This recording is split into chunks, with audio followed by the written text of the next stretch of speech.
Hello everybody, this is JackB1024 and welcome to episode 52 of our Dynamic Factory Let's Play series. So in the last episode I just went over everything that we had done in the previous 50 episodes. So if you want to see all that, you can go to that episode. Otherwise, I'm just going to jump straight into this episode. Now, one thing I actually want to mention before I get straight into this episode is that over the next month-ish, I'm going to be fairly busy, so I think I'll go from updating every day to updating on Tuesdays, Thursdays, and Saturdays, so 3 days a week. Hopefully that'll only be for about a month, and then hopefully after that I can go back to going daily, and that sure will be good. So, in this episode, what we're going to do, or what else I've done in between the episodes that you actually didn't get to see, is I've connected our red and green lines on our third main circuit network up to our inputs that add items to the system and all our inputs that remove items from the system. So if we go and look here, we can see, there's a lot of items currently getting added and removed, and here should be our counter. And so that's everything that's happened since I last reset it, which was, I think, as I was actually setting everything up. But yeah, so it's interesting that, I guess there's so many items. Let's just clear it. There we go. Now you can see it's starting to count again. So what we're going to do for this episode is I want to set up a circuit that'll be able to count what our inputs and outputs are. Firstly, I want every second. I then want another set that works every minute, but uses every second's results to calculate its own sort of values that it will use. So let's get started at least with every second, as that is what we're going to be starting on. So I'll just lay out, that should be enough. So we're going to need memory cells for this. And I'm going to want to be able to reset these memory cells, so we'll do our normal. As long as red is 0, we'll output everything on our input.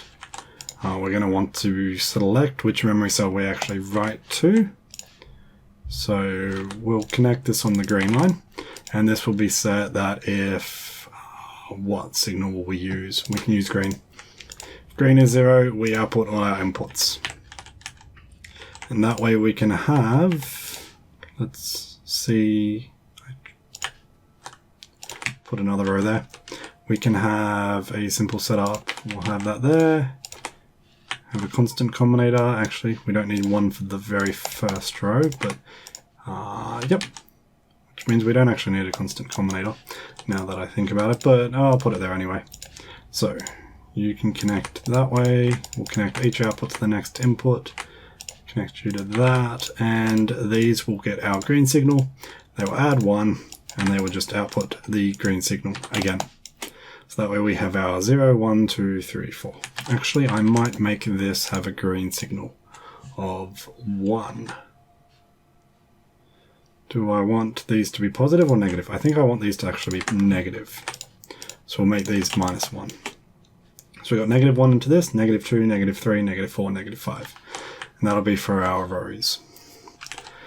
Okay, so the next thing we want to do is we want to actually count what is coming out of here. Now I think these two are already set up correctly, so I should be able to just... I'll connect a green to both of these, and we'll use this green to connect in. That will interfere with this green line here. Okay, I'm going to pass it into a buffer. Multiply everything by 1. That way it's actually a buffer. And we'll actually pass it into the red line. So there we go. We can see this is getting all our inputs, but it's not going to record anything until we've got a green signal of 1 on our line. And we can put that onto the red line. Put that there. So let's do that. So we want a 1 second counter. So we'll set up a quick counter circuit. There we go. As long as we'll use red for this counter, I guess. We want it to go every second. We want you to output a red signal, so that should count up every second. Then we want, whenever red is 0, we want to output a single green. And then we need that to go into its own counter. Yep, that needs to be a memory cell. As long as green is less than, we'll go 60 for the moment. So this should just count up. So let's make this 5. So we don't have to wait so long. So that should mean, yep, every 5 seconds this counts up. And so what we can do now is we can get this. Whoop, don't need that. Just duplicate it a few times. Connect it all up. Let's connect up our green wires, and we'll want to connect the red. And there we go. 0, 1, 2. Okay, this actually would need to be 1 higher. In fact, this has a slight issue because, yep, I can fix that easily. The issue here is that this will count 0, 1, 2, 3, 4. And none of these are actually set to record when green is 0. This one's set to record when green is 1. So what I'll do is I'll just add another connection here, set green to 1. We could also just set this back to 0 again, now that that's done, but there we go.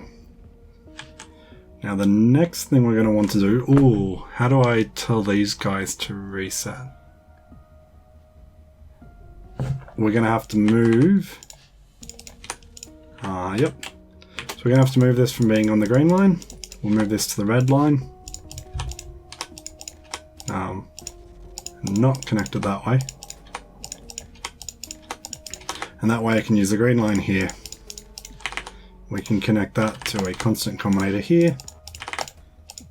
I can set that to red to 1 to reset all these. So there we go. So we're counting up again. So what I'm going to do now is I will change this to 6 and add a decider combinator in here. It's going to check if green is 5, which is the top number that it can get to, and if it's 5, it's going to output a red signal of 1. And that needs to be connected on the green line.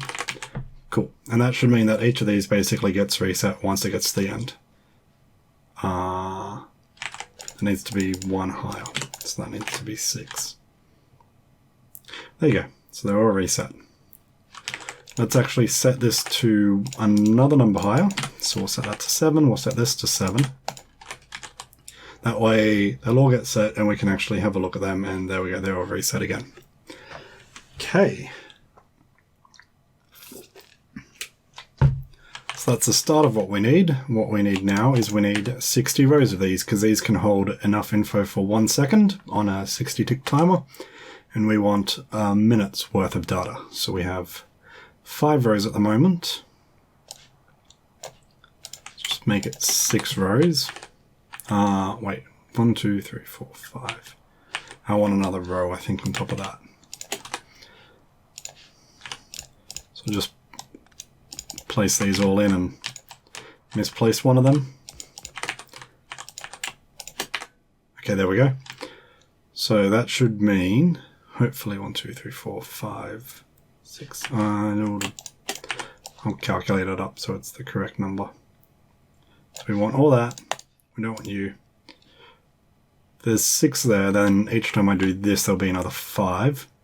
So that's 11, 16, 21, 26, 31, 36, 41, 46, 51, 56, and we'll get rid of 2, and that'll be 60 exactly.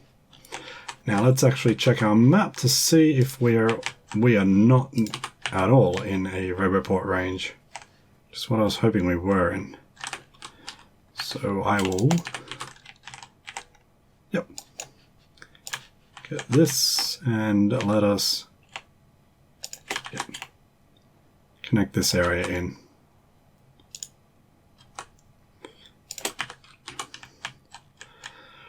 Now, I mean, I could always just build all this myself, but I did not put down medium electric poles. Okay, we will put those down now. So I want them to be in line, so they're next to those.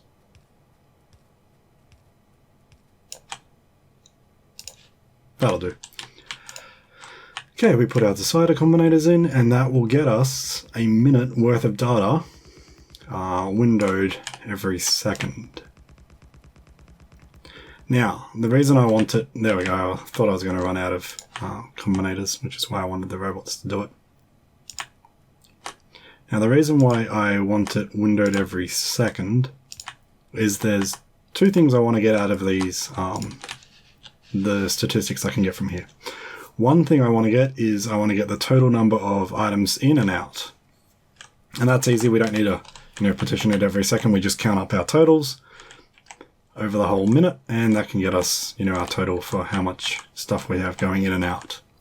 The second thing I want to get is I want to try to calculate a sort of maximum throughput that we have. So what's the highest amount of resources do we have coming in or out? Mainly in the in direction. And that way I can see, we're able to make, say, 50 iron ore every second, let's say, just pulling these numbers out of thin air. But we can make 50 iron ore every second, and I see that our top consumption is, 30 iron ore every second. And so from that I could calculate that, we could support, 60% more iron furnaces, and so that's what I want to look at for that. And that's why I want every minute, so I can, every second I should say, so I can look over the last minute, what's the maximum production of each material, what's the maximum consumption of it. So I'm just gonna finish that off. There we go. Now, because there are 60, we can change this thing's number. I think set it to 61 and set this one to 61. And there we go, it's slowly counting up. So the next thing we're going to need to do is we're going to need to figure out the circuit to find the maximum. Oh, here's a thought. This is getting me the offset, so our inputs minus our out. I think I only actually want one direction. I want a set of memory cells that have what our inputs in, and I want a set of memory cells that have what our consumption rates are. What are we missing? Okay, do I have... I do not. I can probably just find where it needs to be built. It's probably just over here somewhere. So if I want to do that, that means I'm going to need to have 2 banks of this. So that's something to keep in mind. I'm going to need a second bank. I'm also going to need to change how this is connected, because we don't care about the negative ones. Let's just do our production rates. Yeah, so this is just going to store, what we're producing. So let's go and have a look at a few rows just to see what we got. So we got, 61, 66, this is the iron ore, 65, 61, 64, 59, 56, 55. So the top, I think, from that was 66, which is the number we're going to want to store. Now, it was a few episodes ago now that I was talking about, do I have the circuit? I think it was this circuit, which was trying to figure out what the largest between 2 different inputs is, not caring what the actual signals are. Because, it's easy enough if we went, let's just map this out right now. So let's say we had, doesn't matter the signal, but, 66 iron ore and, 56. And we wanted to find the largest. What we could do is you could go and get an iron ore, change it to a 0. This one does the same, changes it to a 1. If 0 is greater than 1, we'll output 0. Otherwise, if it's less than or equal to 1, we'll output 1. And you can hook that all in and it would work. There we go. So if we look at the output from this, we will get our largest number, which is 66. And so if we change that to 30, in an hour we're getting 56 because that's from here. But obviously, that it does a conversion, we have to care about what our inputs are, and so that won't really work nicely in this situation where, you know, we want to know every single resource, what the highest number is. So I had this, which is, you know, if we need to do this with a comparison on 60 different rows, trying to get 60 different rows with this whole circuit, you know, that's gonna, you know, it's a circuit that's probably going to take this whole right section over here. And then we'll need a second one because we need one for the negative resources being consumed, and it's just way too much. So what I have figured out is we could do a slightly different circuit. Now this circuit's a little bit more complex, but, well, I mean, it's not more complex than that. It uses less combinators. It's a bit harder to get your mind around exactly how it works, but here's what we do. So we use these two rows as an example, and in fact, I'll let them both fill up. And now that they're both filled up, I will hopefully turn this off at the right spot. Yeah, that's fine. So that's just going to always write to this row at the moment because I've turned off the clock. But that's fine because we just want to look at these two rows. So how do we get what the highest of these two rows for each signal is? Well, the first thing we want to do, we want to get that. I'm trying to drill this all out in my head as I go. What we basically want to do is we want to get one of our signals and we want to buffer it. So each thing, add 0, output it. We want to get our other signal from our other line. And with this signal, we actually want to invert it. So,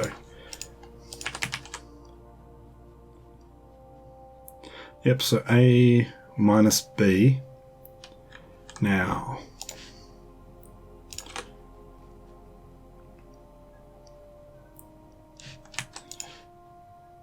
we also need to have that signal buffered. So the one that gets inverted, we also need to know what it is. That's quite important. We then want to add both the one that we didn't invert and the one that we did invert. And we only want the values that are greater than 0. And I believe that should be, yep. I want to find a nice way to place this. So actually, I think I want you there, and I want this one there. And there'll be reasons why I'm placing all these objects in the particular places that they are. But yeah, everything greater than 0, then we output you, and you just become a buffer. And that should be the largest numbers. So how does this circuit work? Well, let's look at, we'll look at this line, so the B line, where it goes. So we get our B value and we add it, we just buffer it, and that goes into our output. This is where our final output is, this combinator here. So no matter what our A value is, we're always going to get a value at least of B, because B goes straight into this buffer and straight into the output. So how does A change everything? Well, A goes into this buffer, so it seems like it doesn't change much, but that goes to this. And the value that goes into here is not just A, it's A minus B, because we also subtract B in this combinator. And so in this combinator, it's actually how much greater A is than B, because it's A minus B. So for this combinator, anything that's greater than 0 is a signal where the A value is greater than the B value. And so it'll output basically what the difference between the two values are, as long as A was greater than B. Now that also goes into here. So what we're actually getting into this input here, which is our output, what we actually get is we get B plus however much A was greater than B if A was greater than B. And that's how come we can know we have the largest value, because we're getting at least B, and for every signal where A is actually larger, we're going to add the difference between them onto it. And so as you can see, that's a lot simpler. It's only 5 combinators. It's a bit weird because you're using a decision combinator to basically only get ones that are greater, but it works perfectly fine. Now, how are we going to line this up? Because what we want is we want, out of every single 1 second division, we want the largest. Now, there's 2 ways we could do it. What we could do is we could do, actually I'll just do this. So we can put down our next row here. And we could go, okay, well, we need, our B value. We'll just get that from the next row. And our A value we'll just get from this output. Hopefully it reaches. That's what I'm hoping. Yes, good. So here we go. We've got AB. So the first two rows, they go into here. This is the largest. And then this goes back into the next row. It gets, say, our C row. And this is now the largest out of those three. Okay, here we go. So iron ore is 64 in this row, which is the largest. So then it's 64 here. So we know that it's working. Over here it's 60 because 60 is the largest out of these two. So that would work.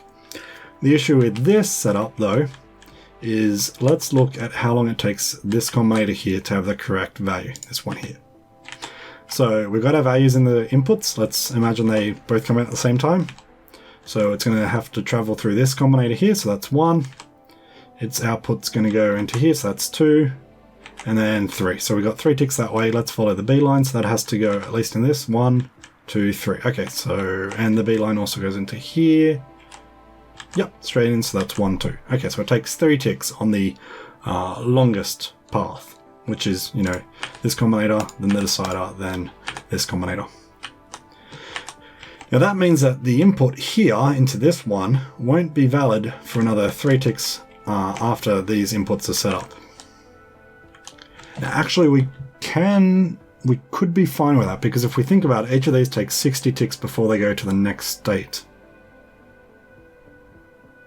And because previous ones aren't going to be updated once we get to the next row, it doesn't actually matter as long as it takes less than 60 ticks.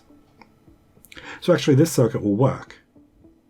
I thought of a faster way, but because of how this whole setup works, this actually might be the best.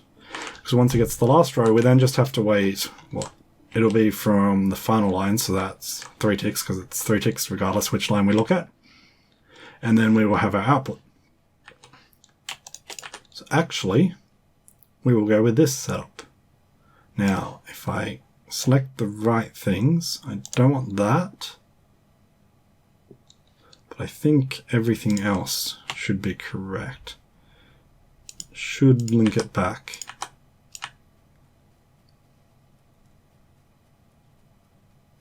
So if we just follow this all the way to the top, we're going to need to add some medium electric poles so that these all have power. But once our robots are done doing this, it'll take a while for them to... Actually, it won't take them too long because, I have so many robots. There's, 300 already on their way doing stuff. So, yep, that means that when we're all done, this combinator up here will have the final output, which will be the lowest value in, not the lowest, sorry, the highest value in any of these memory cells is.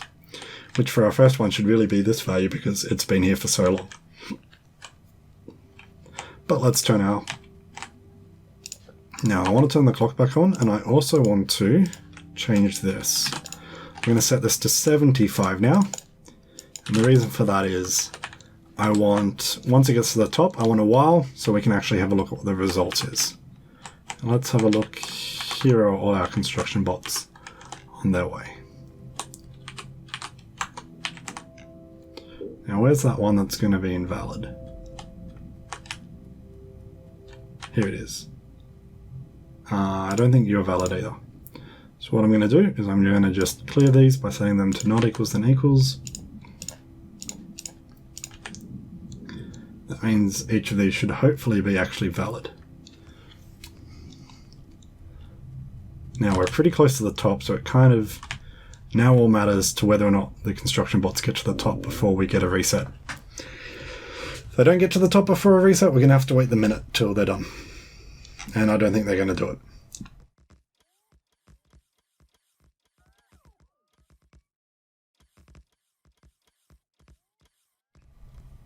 Well, there was the reset, so they did not win. But that's fine. So we're going up again row by row. This time every row will be filled.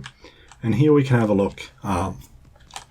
You can see that all the lines ahead are actually getting pre-filled because obviously, once this one gets what the highest number is, that gets fed into the next row, and it now, is comparing the highest from the previous to what will be 0, because these memory cells ahead will have nothing in them. And so obviously they'll keep passing it through and through and through. You can see that all of these ones here are basically going to not change because these memory cells aren't changing. So the inputs aren't changing, and hopefully the construction bots get everything done before it resets again. So what I'm going to do is I will turn the clock off once it gets to 61 or above 61. We'll go like 70 or 65 because I'm here. Good. So that means we're now writing to none of the memory cells here because we're off the top, but still see that every time it places down this decider combinator, because it fixes up which one's actually greater. There we go. So we got to the top. This tells us that the highest we saw was 64 iron ore, 59 iron plates, 28 coal ore, 14 gears, and 7 steel.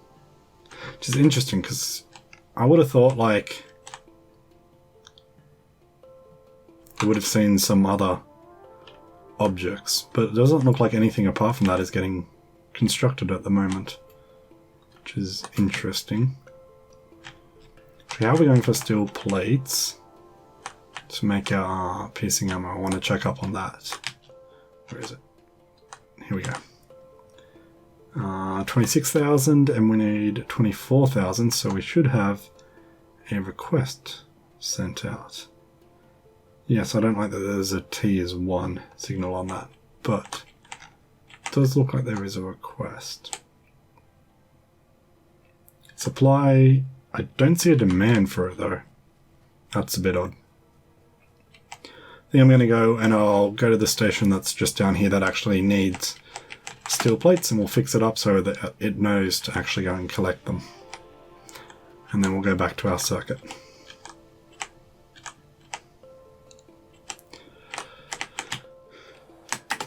That way we will actually start seeing some other items being constructed. Okay. The only thing it believes it has sent a demand request for is steel plates. So we'll send it off again, and I should now see a train. Yep, Furnace 5, Station 37. Which is exactly where I wanted to see it go. Good. That means that we'll actually get our first load of piercing ammo being properly made. So let's go back over to our memory cells and we'll keep working on them. So there's one other thing we're going to actually want to get. We're going to want to get what the top value is. Ooh. Here's a problem. I don't have a color I can use because the green goes to this here.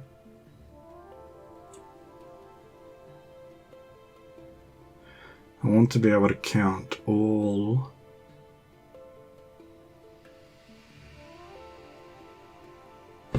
Oh, I might kind of be able to do it. It'll be a bit of a bodge, but I think what we can do,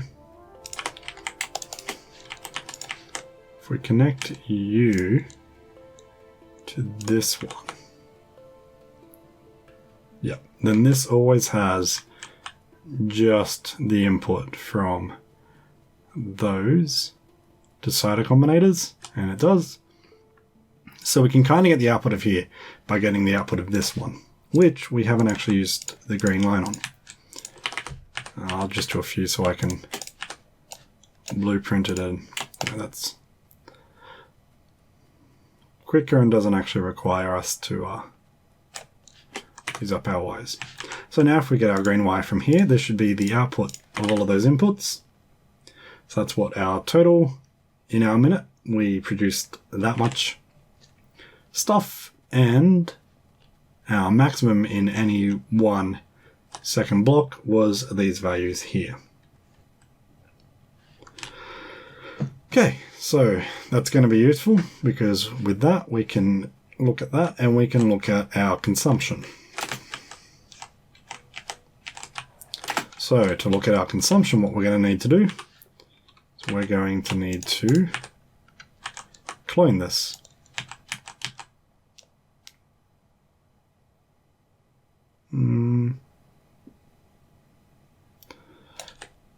I want to clone that one as well.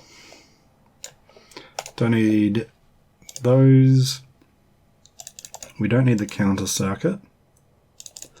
Decide if we need any of this stuff. Yeah, we probably don't need you either. Okay, let's find a good spot to lay this one down. I want it kind of in line, so I want it about there. I think that'll do nicely. That's all inside the construction zone. So the only thing we need to do is we need to find your red goes into the side accommodator here, so put that there. Let's actually use large electric poles, and that way I can just connect this output, this electric pole, to here and to this input.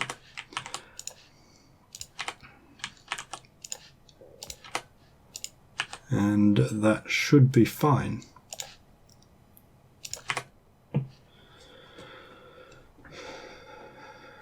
Now, actually, ooh, you read the input on that red. Okay.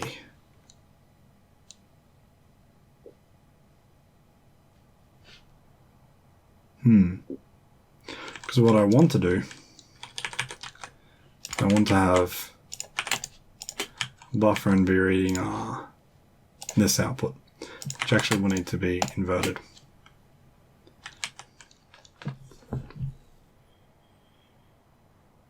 So we actually need, we need to have this line here. And that probably actually changed this value. Yeah, it's now at 95, and we should see 95 at the top, which we do. Good.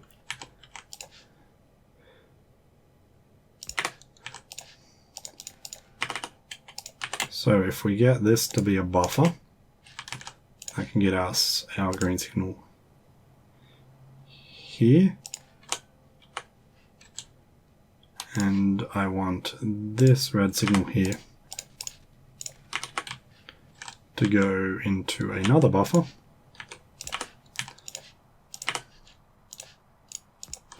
Yep. Oh, that's going to be one tick behind. No, it's... yeah, okay, it's on the same input tick, so it'll be at the same spot. That's good. We can connect these two together on the red. We can connect... disconnect those reds. If we connect this red up here, then this is actually getting our consumption rates. So here we have our production rates, and here we have our consumption rates.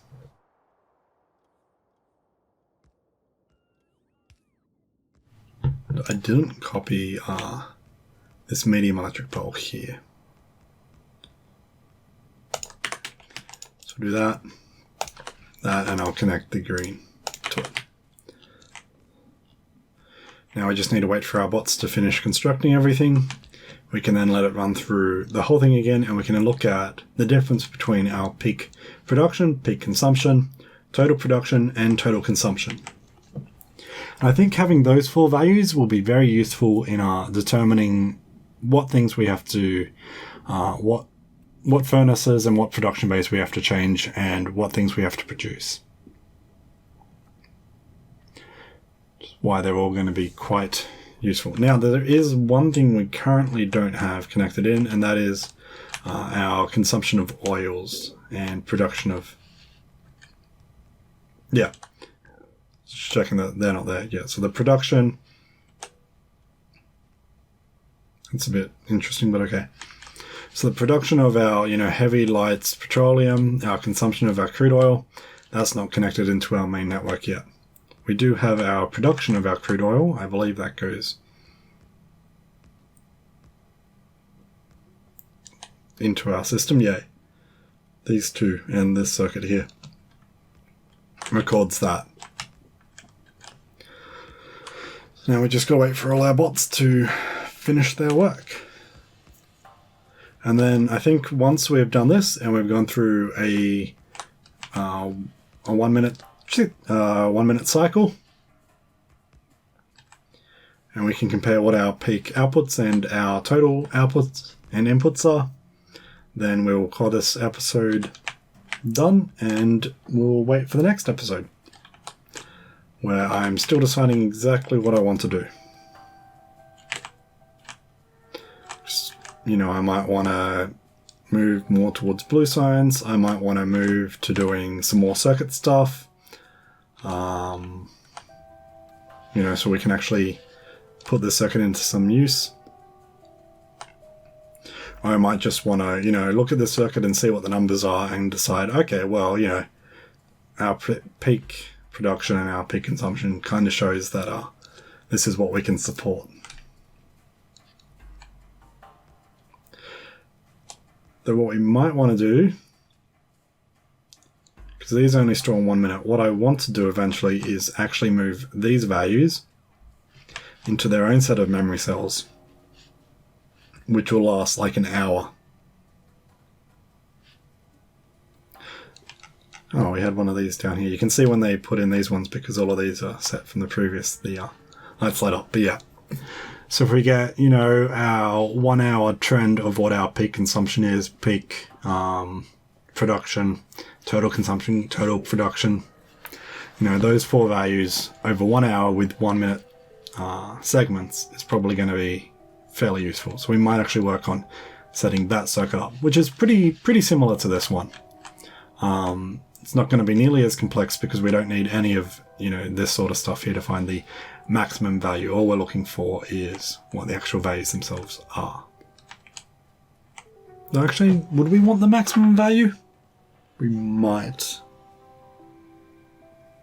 But yeah, we can think about that. Oh, where are the last few construction bots? If you want something done, you got to do it yourself. It's not quite the saying, I know. I think this is all done. So what we'll do is we'll set the clock on and we'll let it go for about a minute.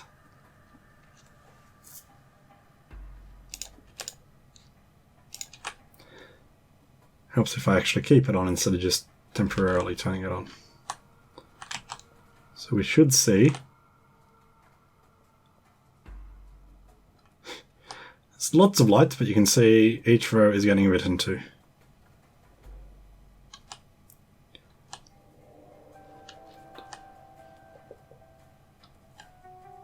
It's quite interesting actually the number of combinator lights we have going at once, but that's because obviously every time we write to a row, every future row needs to update what the current max that it believes exists is.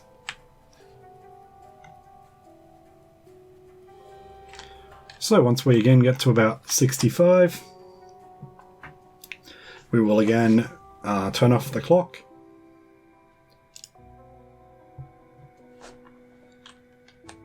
Yep, we'll turn off the clock and we can just wait basically, and not wait, what am I thinking? We can turn off the clock and we can check what the values we got are. So it should be done about now. And that's good. Now, obviously, if I turn the clock off at the exact wrong moment, we can actually turn it off where this thing is outputting 0, which means this thing is going to be constantly ticking, and that's what you don't want. So, it looks like we made 3,500 iron ore, 3,300 iron plates, 608 gears, and 114 steel. And we consumed 3,800 iron ore, 3,500 iron plates, and 172 coal. We didn't produce any coal, so we're running completely off backlog at the moment, which makes sense. This is probably completely filled up. Yeah, that's perfectly fine. Okay, that is interesting that we actually used up more iron ore than we made. And I think we used up more iron plates than we made too. Our peak was at 64, 60, 13.7 and 89, 69.9. So from the looks of things, if we have a peak consumption at 89 iron ore over the last minute, that means that our supply just can't keep up with our possible demand. Because we could consume almost 90, but at the most we only seem to make 64. Now, there was actually one other thing that happened between the episodes, and I completely forgot about it. I hit it. I've installed the yet another resource manager mod, and I've actually already done the research for it. So what that means is I can pop this open, and we can actually see all our mines, and it tells us how long till the estimated time of depletion, how much they have, how much they change per minute. So what we can do, we can look here. You can see like this row here isn't actually getting saturated. I haven't actually got these connected in because I didn't have belts. This row here is not nearly saturated at all. So it is actually, it might be possible that we can, I don't know how we'd belt this. We'd have to belt like these to this line, and maybe these would belt them down to this line. And these are both empty too. So are these. So like the only thing on this line is this one single miner here. And these, you can see there's so many that these ones aren't even running. But yeah, we can push a bit more efficiency out of it. But what we might actually need to do is we might need to get another iron mine. Now, before we want to get another iron ore mine, we really want to do a bit of research. We want to research our laser turret damage and our laser shooting speed, both of which require military science packs. Okay, let's stop that, which we have 60 of because we need more piercing ammo. Let's see if that is now being produced. That is not good. Where is our train that should be here?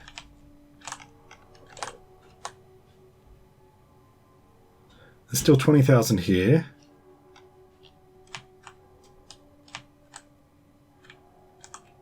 Okay, I have no idea where that train went.